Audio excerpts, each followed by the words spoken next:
వందనాలు, అందరికీ వందనాలు.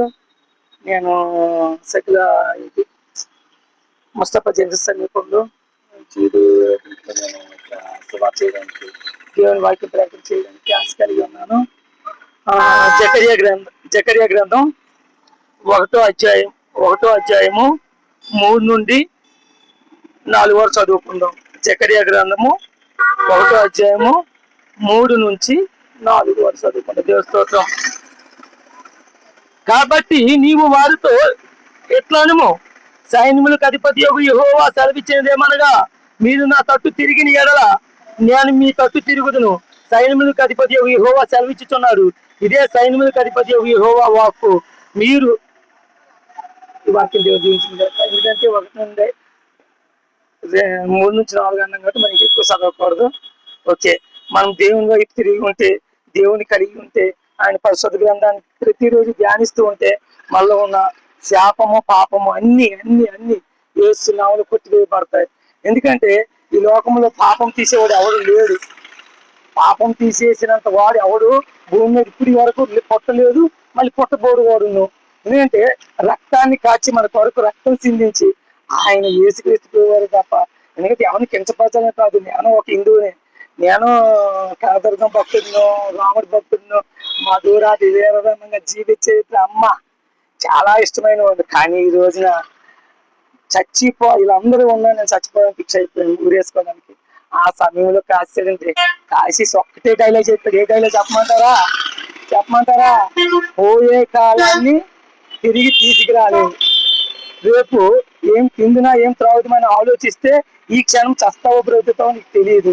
అందుకే ఈ ఉన్న ఈ క్షణము నీ సంతోషపడు, ఆనందపడు. నా కొరకు అనేక మందికి నా ప్రేమను పంచు. నీకు ప్రేమ తెచ్చి పెట్టాను, సమాధానం ఇచ్చాడు కాబట్టి నేను అంత నమ్మకంగా చేయగలుగుతున్నాను పని. అందరికీ ఏమైనా బాధపరచాలని కాదు. హిందూ సోదరులకి అందరికీ నమస్కారాలు, ఇస్లాం సోదరులకి సలాం లేకం. నా దేవుని బిడ్డలందరికీ ప్రైజ్ లార్డ్. నా భారతదేశం క్షేమంగా ఉండాలి, భారతదేశంలో జనాభా అంతా క్షేమంగా ఉండాలి, మా దేశానికి హాని రాకుండా యేసయ్య దీవించిన గాక. హాస్పిటల్లో రోగులు విడుదల అవును గాక, జైల్లో ఉన్న ఖైదీలు విడుదల అవుతురు గాక, పాపంలో ఉన్న వారు విడుదలలోకి బయటికి వచ్చేది గాక, యేసు తోడవును గాక, నిత్య జీవములోకి అందరం అందరికీ గొల్లపాలెం సమీపంలో నేను ఒక ఇనిషియేటివ్ పెట్టాలని కలిగి ఉన్నాను. అది దేవుడి కృపను బట్టి. నాదైతే ఏమీ లేదు, ఆయన మాట ప్రకారం మనం కొనసాగడమే తప్ప. ఓకే, ఏకంత ఇన్స్టిట్యూట్ మనిషికి శాంతి దొరకట్లేదు, మనసుకి శాంతి లేదు. ఓకే, మనిషికి శాంతిని అయితే నేను ఇవ్వలేను, కానీ ప్రభు చెప్పమన్నారు మనశ్శాంతి మాత్రం ఇస్తాను రమ్మని పిలవమని చెప్పారు దేవుడు. ఎందుకంటే మార్నింగ్ వచ్చే నెల స్టార్ట్ చేద్దాం అనుకుంటున్నాను. వచ్చే నెలలో 1వ తారీఖు నుండి ఒక గంట సేపు 6 to 7 మార్చుకుందాం. మనసు మార్చుకుందాం, హృదయం మార్చుకుందాం. అంటే ఎవరిని బాధ పెట్టాలని కాదు, మనశ్శాంతి కావాలని రండి. తర్వాత డాక్టర్లు కూడా 2 చేతులు ఎత్తేసి చచ్చిపోయారు, ఇంకా మందులన్నీ అయిపోయినాయి అటువంటి వాళ్ళు రండి. అంతే తప్ప ఎవరు 20 దినాలు ఇదేంటంటే ఆషామాషి చేసే పని కాదు, ఆషామాషి చేసే సువార్త అయితే కాదు. ఎందుకంటే ఆయన మాట చాలా ఖండితం. ఎంతమంది ఉన్నా మనము వెళ్ళి ఇస్లాం సోదరుల దగ్గర రచ్చ కట్టించుకోవట్లేదా? అబద్ధం అనుకొని చెప్పండి. మనకి ఎంతమంది దేవుళ్ళు ఉన్నా మనం ఇస్లాం సోదరుల దగ్గర రచ్చ కట్టించుకోవట్లేదా? ఓకే, క్రిస్టియన్ ప్రసాదం అంటారు. పొట్టిలో అమ్మేవాడు పూజ చేయకుండా అమ్ముతున్నాడా చెప్పండి? ఎందుకయ్యా మనకి వద్దు. మనం అందరం ఏకం కలిగి ఉంటేనే మన దేశాన్ని ఎవరు తాకలేడు. అందరం కలిసిమెలిసి ఉండాలి. ఇది భారతదేశం అంటే శిష్యశ్యామలం, అది చాలా పవర్ఫుల్ దేశం. కానీ ఈ దేశంలో అందరం బ్రతుకుతున్నాం. వద్దు, ఎవరికి ఆలకే ఉంటుంది. మా క్రిస్టియన్స్ లో ఉంది, నెలకోసారి బల్లారాధన చేస్తాం. బల్లారాధన అయితే ఆయన శరీరాన్ని, ఆయన రక్తాన్ని తీసుకున్నామంటే రక్షణ తీసుకునేవారు తీసుకోవాలి. ఎవరి పట్ల తీసుకోవడానికి లేదు, తీసుకోవడానికి లేదు. చాలా చేపలు అయిపోతారు. అలాగే ప్రతిదినికి ఒక రీజన్ ఉంటుంది.